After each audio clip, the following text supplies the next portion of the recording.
customer service, done right, can be your company's single biggest competitive advantage. Welcome to the Customer Service Revolution. Join customer service authority and best-selling author John DiJulius as he interviews leaders who are revolutionizing their industries. This is more than a podcast, though. It's a movement. The Customer Service Revolution is a radical overthrow of conventional business mentality designed to transform what customers and employees experience. If you're a revolutionary customer service leader who's ready to stop competing on price and obsessed with building a brand that people cannot live without, this podcast is for you. Welcome to the Customer Service Revolution podcast with John DiJulius.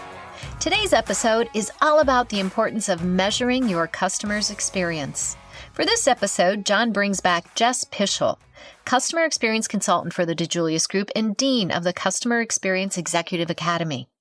In this episode, you'll learn why measuring your customer's experience is critical to improving the customer service your organization delivers. What are the best types of measurement tools to get the highest response rate and most accurate information? Which key performance indicators are the ones you should be tracking?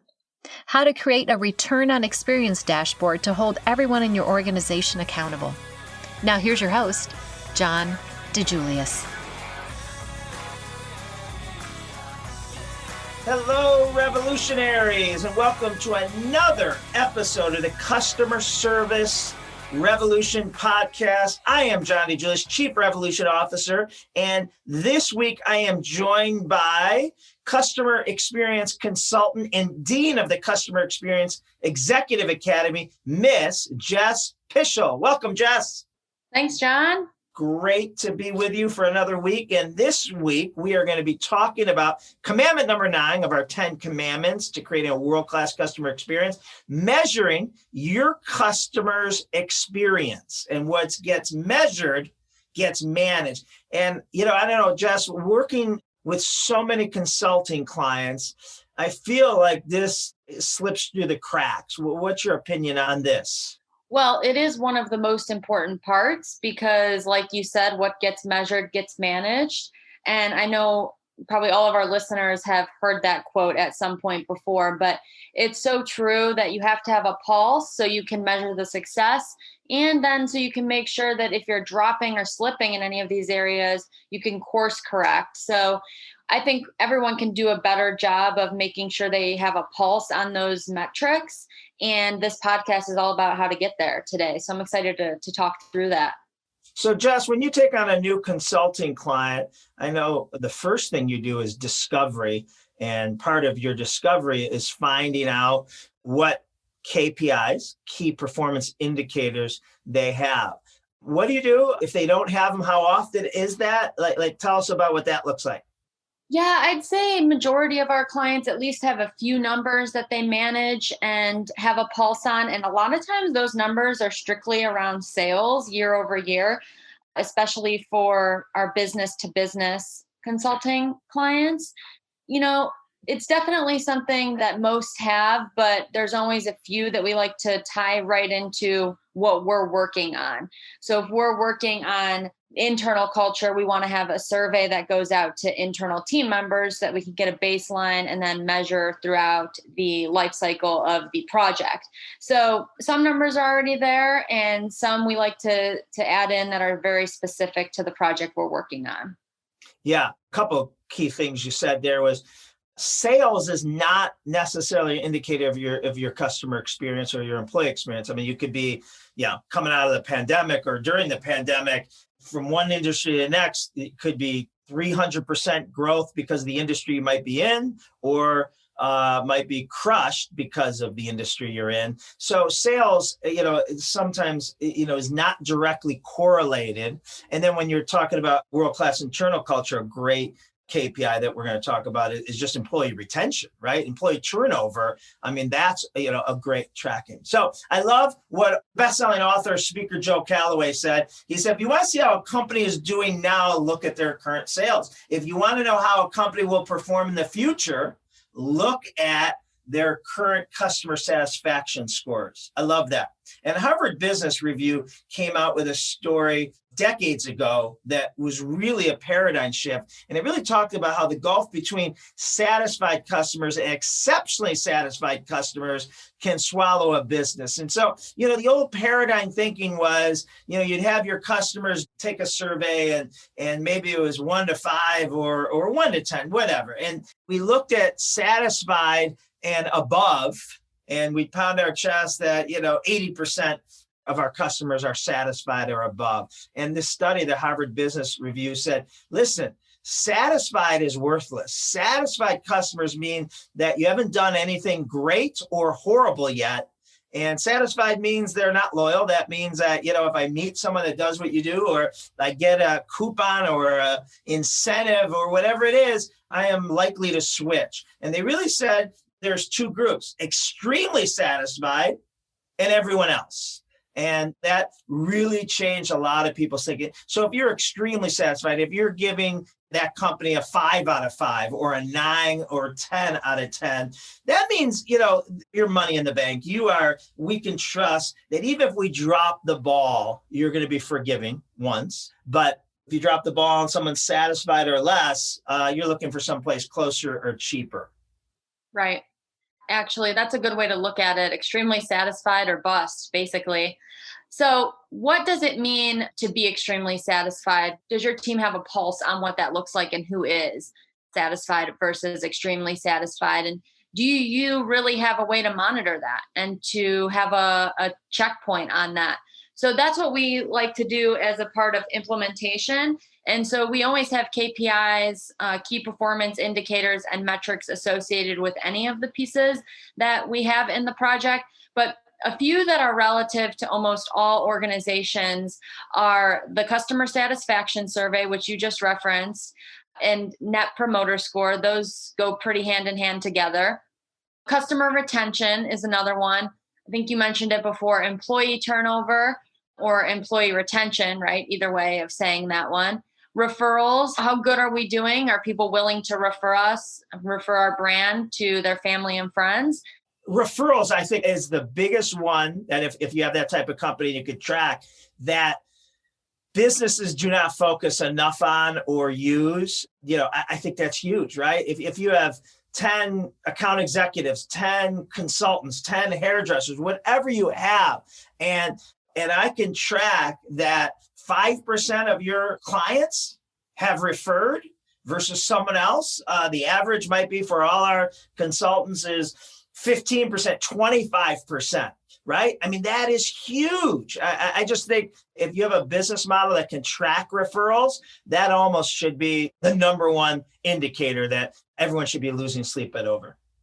Yeah. And John, I think you said this once before in one of our group discussions when we were talking about what we measure at the DiJulius Group, and we were looking at our NPS score. And you even said NPS sucks. Like, I don't care about NPS. I care about if they're actually referring us. Like, not are they likely to refer us?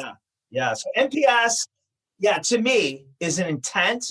Not to me, it is the intent to refer. But if you have a business model that can actually track it, that's more important to me.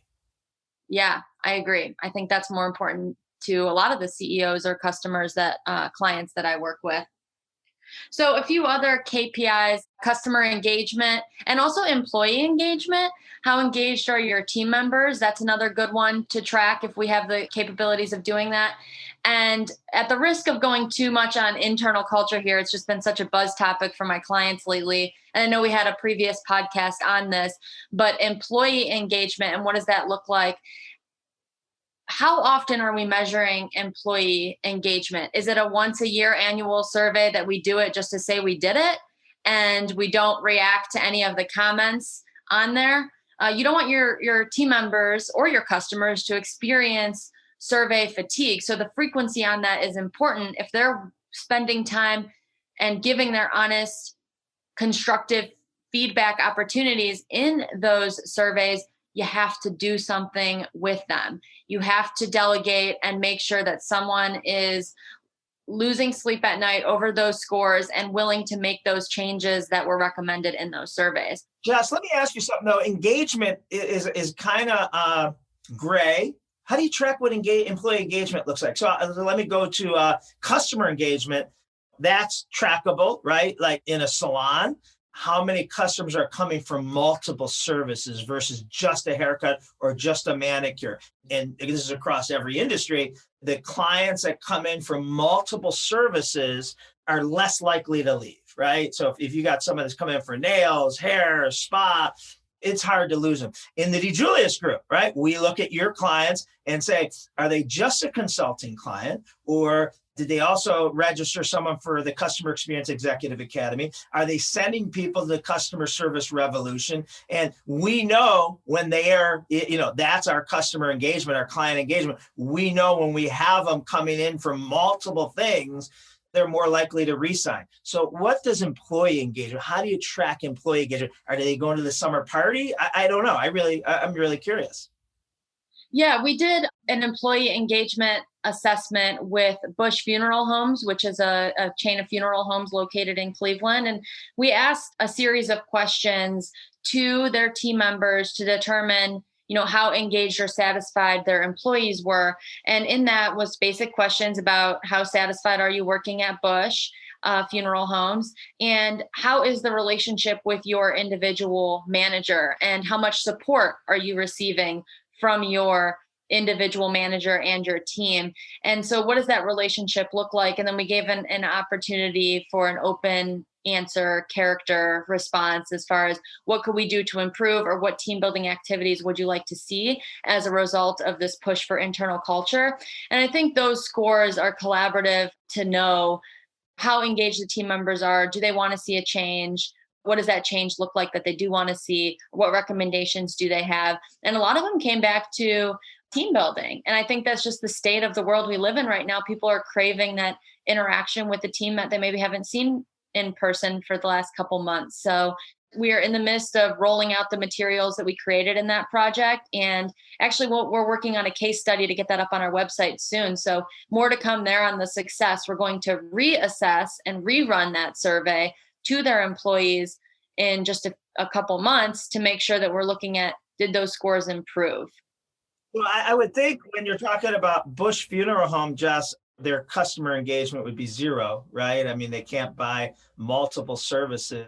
No, that's not true, because they can. They have a pre-planning option where they have team members that will pre-plan the service for, husband and wife. Okay, or their repeat customer has to be zero. Yeah, can't pass away twice, I guess, right? Unless you're a cat.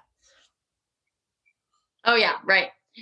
I worked with several funeral homes, and empathy fatigue is something that is definitely a thing, or can be, right? It's the hardest moment in someone's life, and these individuals who work at the funeral home have to work with those people every single day.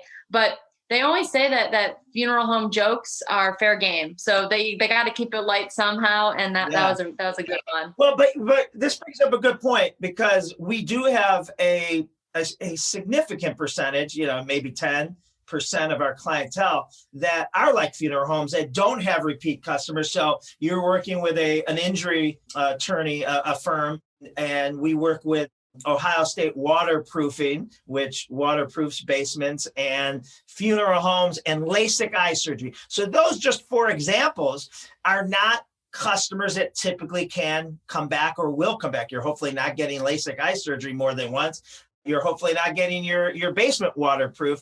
But it's important, right? Yeah. So while some of these KPIs you can't track, but you can track customer complaints, you can track referrals, right? They're more like alumni than repeat customers. Mm-hmm. Yeah. And I think social media reviews are a big one too, because before you're about to have a LASIK eye surgery or waterproof your basement, for example, those are things that you're going to likely do a little bit of research on, because you don't want to go with the cheapest option on either of those. And you want to make sure that the service is good and you're going to get taken care of. So social reviews are another key performance indicator that some of my clients utilize to make sure and really have a pulse on how they're doing, because those are feedback from previous customers that ultimately lead to referrals and brand recognition and things like that. So those are really important. Yes. What about contact centers, call centers, support centers? What would we be tracking there?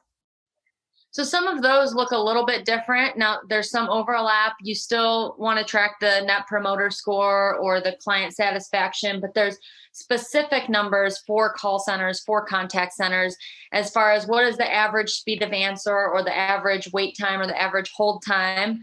How many calls are abandoned per day, per week, per quarter, right? So that's when a customer calls in, they can't get through to anyone, so they just hang up. Obviously, something that you want to avoid as a call center, but something that probably all of the listeners on the phone have done before. I've been on hold before. I'm like, I don't have time for this, right? I'm going to abandon that call. So that's an important metric for contact centers to track, as well as average length of phone call. Now, that's not something that necessarily we would want on the TV in the call center, that we're tracking and who has the longest call and who has the shortest call. We don't want to necessarily put that one out there.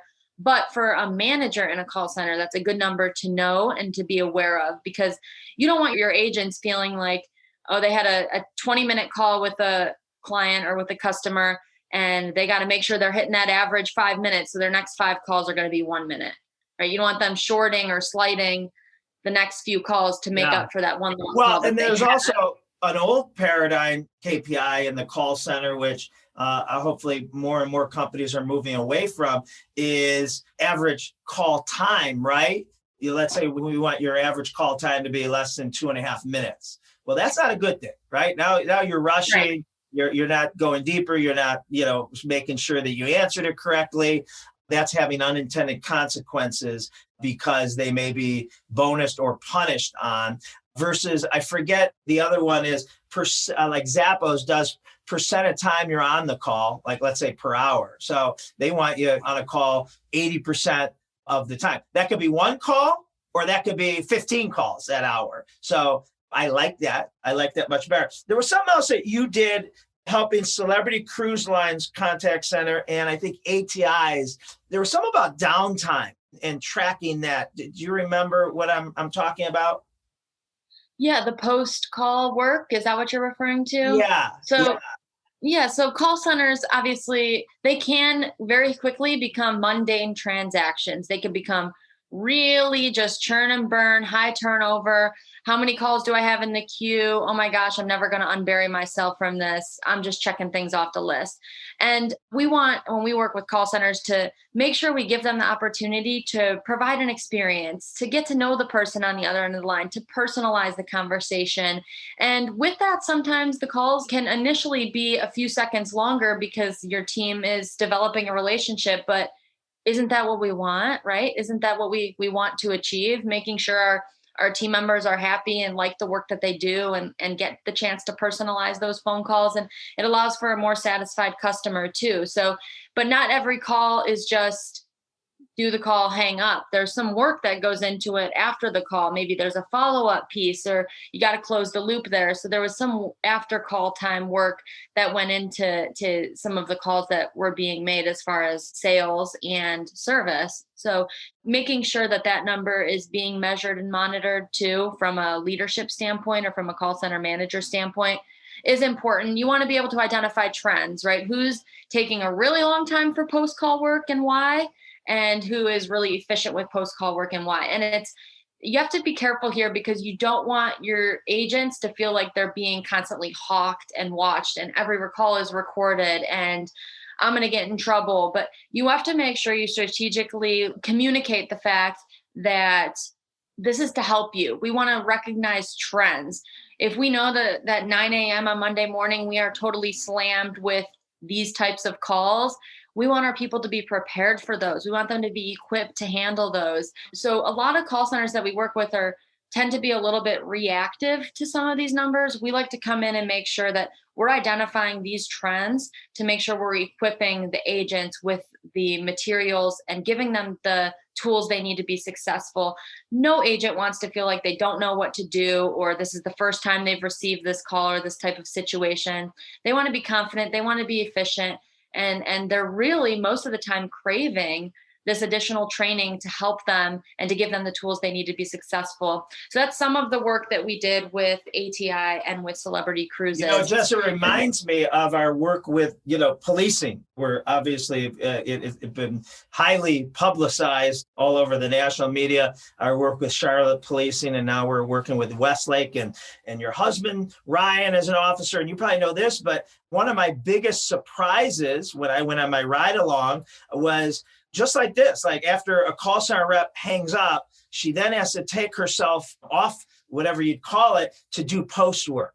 Well, I was shocked at, after every call a cop will go on, they then have to pull over and do so much, whatever it's called, typing in the computer and all that. And I was just thinking, oh my God, like there has to be artificial intelligence that can take this off their plate, because like a call center, like a cop, they have to staff more to factor in that dead time. And, I'd rather have more cops or whatever on the road protecting the city than having 20, 40% of their time being pulled over typing into a computer. Yeah, the after call reporting is definitely something that's interesting, because I think AI could help with that. There has to be some human element of checking those and signing off on those just to make sure it was captured. But yeah, that's a good point. I think that could definitely save some time for sure. Some other examples that we've done in our history, like we worked with this is an injury attorney, right? So Carter Mario, and we started working with them. They tracked where their new clients came from. And it was really cool to see the progression. Before we started working with them, the majority of their clients, 70% of their new clients came from advertising. So TV ads, billboard ads, right? Do you need an injury attorney? And less than 30% of their new clients came from referrals, word of mouth. And then it's really cool, and it's in my book, these studies, but it flipped. After a few years, it totally flipped. 70% of their new clients came from word of mouth and referrals, direct referrals, and they spent less than 30%. Less than 30% of their new clients came from advertising. So that's your money dropped to the bottom line. And then when we worked with Domino's biggest franchisee, RPM, the reason why they called us was because they had just gone through this year of they focused heavily on speed of time. So they wanted to get, increase their speed of time metric. And they did it. They achieved it. They got number one in the industry of speed of time, only to find out that their friendly scores bottomed out. And so they want both. And so that was cool, is that when they hired us, they said, you have to help us with our friendly scores and our soft skill without affecting speed of time. And we were able to achieve just that. So I think that's really cool. How important is loyalty? A 5% increase in customer loyalty can increase profits 25 to 85%. I mean, that's all it's needed to be said there. Have you registered yet? You're invited to join John, Jess, and the rest of the DiJulius Group team at the Customer Service Revolution Conference this October in Cleveland, Ohio. Get your tickets online, customerservicerevolution.com. So we come in and definitely help with those things that you just referenced. But one thing that we identify is the fact of, what survey questions do we need to ask? So we look at why traditional surveys could potentially and do potentially fail. Are your team members or your customers getting survey fatigue? And that's because either you're asking too many questions, or when you get feedback, you don't do anything with it. So how many questions only focused on asking operational questions? You're not asking if they're actually happy or trying to get to the root of why, or only surveying those happy customers. If you only send a survey to those that are retained or approved and sign the contract, then you're not necessarily getting a full picture of all of your customers. So that's important. You can't only survey those happy customers. It's not going to give you a full picture. Or maybe not taking action on the negative feedback. Like I said before, What's the survey frequency, and what does that look like? Are you annoying them with too many surveys? There's a sweet spot there, and really it looks a little bit different for every organization depending on how many customers you have and what industry you're in. So, and what the customer's expectations are from a survey standpoint. Or there's a possibility that your surveys are marketing campaigns in disguise. John, do you want to touch on that one? Yeah, I've seen so many of that. It's like, they open with, how happy were you? And then immediately jump to, do you know 3 people who would like our services? And I just feel like Right. it's so disingenuous. Like, you aren't really as concerned about, how happy I was. You just are trying to get more leads out of me or whatever that may be. I would like to see those things not on the same questionnaire. Sure. Yeah. So those are some reasons why we find that typical surveys are not working well, or you're not collecting the right information. So you want to make sure you get a high response rate. That's how you know that your survey is successful, of course, right? As close to real time as possible. It's easy to do. It only takes them a few seconds to do. And it's just a few questions, a few simple questions, maybe one with an open character text for them to, add an additional note there. So when we ask those surveys, we want to make sure that you're referencing and making sure they know how they did last quarter, right? So we want to use these surveys to tell our people what they're doing really well, and not only use it to, reprimand or train on what not to do. So long gone are the days of sharing with your employee how they did last quarter. People want to know right now. Want real-time feedback. So your customers need to rate their experience in real time. They want how we did right now with that interaction. And your reporting and feedback with your employees should be absolutely real time, meaning that same day or within 24 hours. And there's a few models that do this really, really well. Yeah. So, a couple things that you hit on there, Jess, is so important. So the typical response rate to surveys is like in the teens, 15 to 17%, unless you can get it again in real time. So if it's like Uber's has the best model ever, right? As soon as your car ride is done, your phone pops up and asks you to rate. And they're probably in the 30s and above, which is freaking amazing. But like the other thing you brought up is a lot of times our traditional surveys, we send out whatever we send out. Now we get them a month later, we compile them, and then we go to you and say, Jess, your customer satisfaction scores from last quarter is this. And, it's not real. There's a couple things. Not one, you're going to be like, well, last quarter it was, this. And it's easier to make excuses.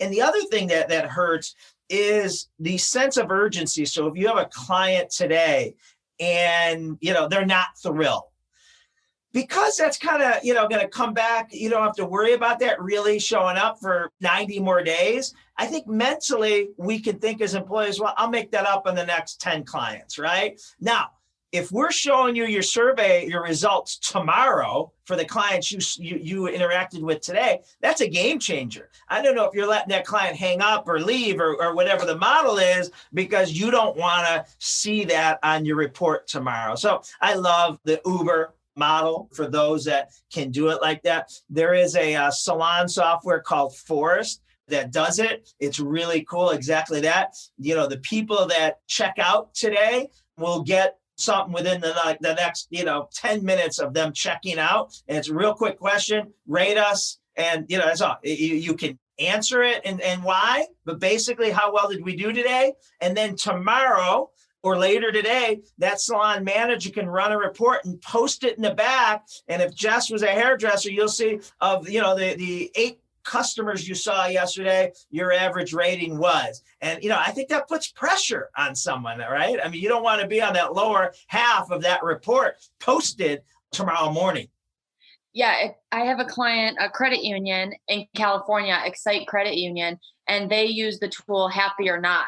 So it's most similar to the airport restrooms that have that that emoji when you walk out. Yeah. That you can hit the smiley face or the frown face, but they've done that and implemented a program similar at each of their locations, each of their branches. And like you said, they can compete with each other with branches, and they have that feedback. No branch wants theirs to be on the bottom of that happy or not list. So it's a good tool for them. And so another one that I wanted to share is Mid-States Concrete. And this is a good one for other business to business listeners out there. Without harassing your clients, how do you get feedback that is valuable and is in real time? Well, this is a good way to do it. So they have implemented at the bottom of their email signature emojis. So very similar to the restroom example, the smiley face, frown face, or neutral face. And it just says, it's right in the email signature link. Please take a moment to rate your experience. And it prompts them to a 3 or 4 question survey on how satisfied were you? Tell us why. How satisfied were you with the quality? Tell us why you rated us this way, who was helping you, and how could your experience been better? So just a few short questions that they're able to pull. And it's not harassing the customer, right? They have the opportunity to engage in that survey because it's right there in the email signature. The link is right there in the email signature. So you're not forcing them to answer those questions, but they always have the opportunity to do that. And then those numbers are reported on and shared with the team members, and they can be filtered out by agent, by location, by quarter, like you said, weekly. So they have a constant pulse on customer feedback that they're getting, and it's available for them to utilize. So research proves that companies that focus on and generate loyal customers have about 2.5 times the growth rate industry after industry. So it's something that you definitely, if you are not managing or monitoring right now, it is definitely something that we want you to implement. And, we call it at the DiJulius Group ROX, Return on Experience, and we help people create a Return on Experience dashboard. You help people create a Return on Experience dashboard. Some other quick examples that I've seen our clients do. CJ Advertising, it was just incredible. Their founder, Arnie Mulham, he surveyed his clients once a quarter, but he made it public. So they had their own kind of intranet, but that all the clients could see. They get surveyed about their satisfaction, and their evaluation, scoring, and comments are posted publicly for all other clients to see. And they do the exact same thing with employee satisfaction, which is so brave, right? I mean, because you could, you're going to have your hopefully small percentage of clients that aren't happy. And when I asked Arnie about this, he said, most people say, I need to have my head examined for doing this. However, we like the pressure that if we don't take care of our customers or employees, when something goes wrong, it will be made public. So, you go back to what if you posted your customers' reviews on your website, all of them, not just the 5-star, but people send in negatives. And, if you really think about it, Amazon started this 20 years ago, right? Their products, you can give your reviews, and whether it's a 1-star or 5-star, it's really, really cool. I don't know, Jess, if you know this, that besides us rating Uber, the driver, they rate us.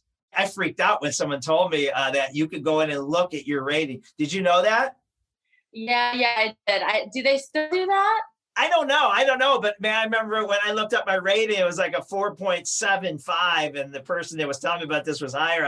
I started kissing the Uber driver's ass from then on, which was, hilarious. So, I don't know what other industry could actually get away with rating their customers. But again, what if a hair salon, you were going to look for an appointment and their average ratings were underneath each of the hairdressers, on a scale of 5? That'd be great for the customer or potential customer, but man, the pressure that would give you. What if all our consultants, we had their average rating on there? Are you brave enough to allow your customers to post their ratings on your site? So, I just think that's very important. Customer experience needs to be measured by one thing and one thing only. How are you making your customers feel? A couple other examples. Well, Jess, share with us a couple other examples of non-traditional questions that businesses ask. Yeah, the Ritz-Carlton has a really good one. They ask their customers, can you imagine a world without the Ritz-Carlton? And when you think about that question, it's definitely unique, but it's so Ritz-Carlton. Yeah. And the feedback that they get on that has to just be incredibly interesting. And probably a lot of testimonials come out of that by the way they phrase that question even. But I think that question is so cool and unique. Can you imagine a world without the DiJulius Group, right? Right. Or saying something to the effect that, are we, can you live without us? Right. Basically, and now your scores can be lower off that question versus were you satisfied? Right. Your score might only be 10% may only say, I can't imagine a world without Ritz-Carlton, or you're the brand, one of the few brands I can't live without. But now you have a benchmark. Can you imagine if we can get that to 12% or 15%? Or now we can look at individually, and Jess is the highest at 18%, but someone else might only be at 9%, and that's all relative. Yeah, another good one is Zappo's question. If you were hiring a customer service representative, would you hire the person that you just worked with? I love so this is this one is something that can even be used at contact centers or front desk team members as well. So yeah, if you were hiring a customer service representative, a consultant, agent, a physician, would you hire that person that just worked with you? And I like that because it's really important when you measure. You can't measure the overall experience, right? So let's say I went in to get my teeth cleaned, and after I get a survey saying, how was your experience? And, I give it a 10, I give it a 6. Well, how do you know what I'm talking about? The receptionist is going to say, well, that's the technician and the dentist. The dentist is going to say, no, the receptionist. But this isolates it, right? And you got to isolate what we're asking. This is isolating, how happy was I with the receptionist or the call center person versus how happy was I with the dentist. And now you can pinpoint versus a bunch of finger pointing. One of the things I heard, I still hear from so many CEOs is that, they've said, if you can improve this one KPI by 1%, it would mean millions in profit. And when we hear that, that's really becomes important. And so that's where whatever that one thing is, we want to make it the one thing. And so an example of this is with New Day USA. It's a mortgage company serving veterans, and their biggest issue each month was 15% of their veterans, potential customers who were already approved, were opting out before their loan closing. All right. So they were already approved. They were at the goal line and they were opting out 15%. And they figured out, and then what we called it was VOOs, veteran opt out. So they figured out that for every 1% of a VOO was costing New Day over $400,000 in revenue. Obviously, a huge problem. So after finding out what the primary cause for a VOO was, which was lack of weekly communication and updates. So what was happening is a lot of times, and this happens in so many businesses, an account executive, once they get the client or the potential client out of the pipeline and into the sales process, they're basically sold, or they think they're sold. They are only focusing on new potential customers, and they're not giving as much attention to the existing client going through the pipeline. So we helped New Day USA create a system that ensured every veteran was communicated with at least once every 5 days, providing certainty and a reduction in their anxiety. And as a result, New Day's monthly VOO went from 15% to 8% in a few months. That reduction in 7% meant an increase in well over $2 million in revenue each month at no additional expenses to advertising or marketing. So you got to find out what your one thing is. What is your VOO? Because you have one. You absolutely have one. Yeah, when that's part of the consulting model that we utilize is, what is that one thing? What's your VOO, like you said? And that needs to be on the ROX dashboard, the return on experience dashboard. That needs to be something that's either on the company intranet, Slack channel, TVs when we're back in person, and everyone is working towards that number, right? We all know that we're accountable for that number. We're bought into it, and we celebrate when we get to the metric that we want to be at, right? We have goals and we work together to get there. So whether or not that's your referrals, your customer retention, your VU, your customer satisfaction scores, your conversion rates, whatever that is for you should be on that ROX dashboard. So Jess, who's updating these and who should be seeing these? How often? How often should your return on experience RX dashboard be updated and shared with who? Everyone in the company, managers. What do you normally find? Yeah, it really depends on what that number is. There may be department specific. And so those ones would obviously be shared at, the weekly huddles, perhaps. And if there's a bigger number that the entire company is working towards, maybe it's a agenda item on the town hall, the quarterly town hall that every team member is a part of, every employee is a part of. So it really just depends on that organization and kind of the operational side of things, like how it looks, the organizational structure, I should say. But definitely something that anyone can access at any time, and it's updated. I think it's really important to have one person really in charge of managing that, whether that's your project lead or your customer experience officer. That person needs to make sure that they're constantly running and reporting that number for sure. They need to be losing sleep over that number big time. So it usually falls on that person's shoulder to update that. And then it could be departments could have their own specific key performance indicator as well.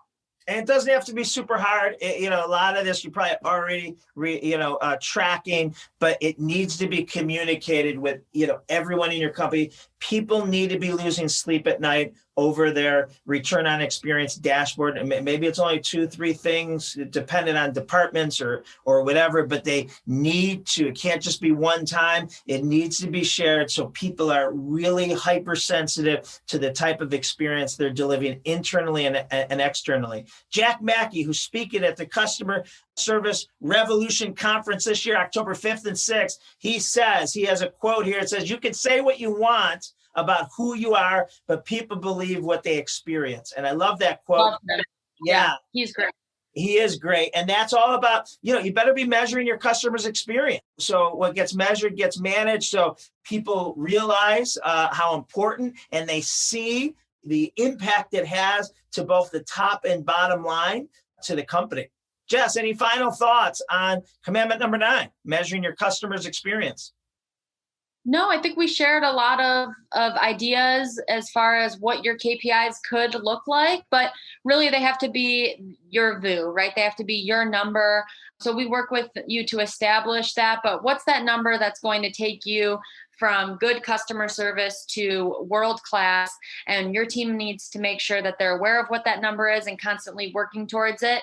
And then, hey, celebrate it when you get there. That's the best part, the celebrating the success when you get to that number and to that metric, and then setting the bar even higher for yourself next quarter or next year and making sure your team is building to that number. So I love this one. It's part of every single one of our pieces of methodology, and it's just a really great thing to celebrate those successes.